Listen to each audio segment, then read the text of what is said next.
pala, nagkalakad ako papunta sa bote dahil nagagilap ako ng pyesa ng motor ko. Yung o-ring.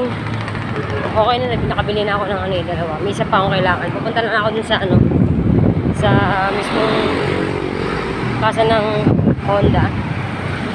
Kasi pag doon ko binili mismo, mamahal. Magkano diferensya, ang layo. Makakasip ko ng 200 kasi kung mabili ng 400 tapos sa kanila 600, sayang. So ang ginawa ko, pinagtyagaan ko na lang. Sumakay ako kanina at bumaba ako dito sa may ano ng Sanyog, tapos nilakad ko na lang ito papuntang ano, papuntang yun sa may St. Dominic.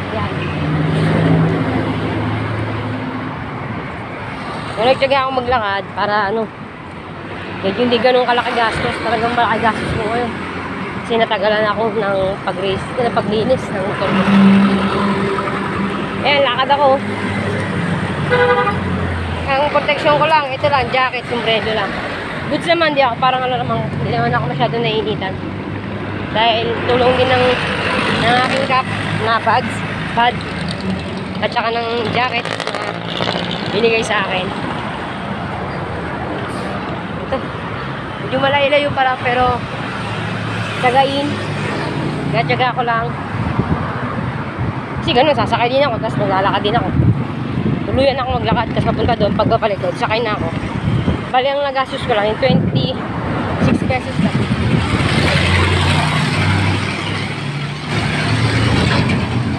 Dahil ano, kasi kung ganun din, kung doon ako bibili, ang laki ng difference ng price. Kasi doon kasi kasa talaga yun doon.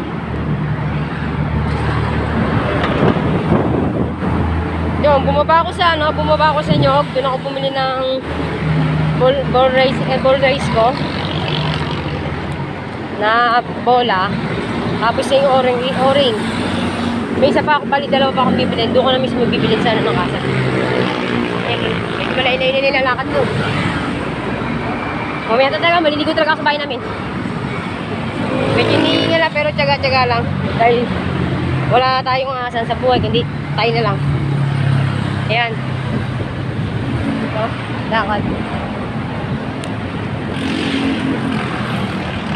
So mamaya update ko pag nandun na ako sa may mismong Honda. Sige na, bye-bye.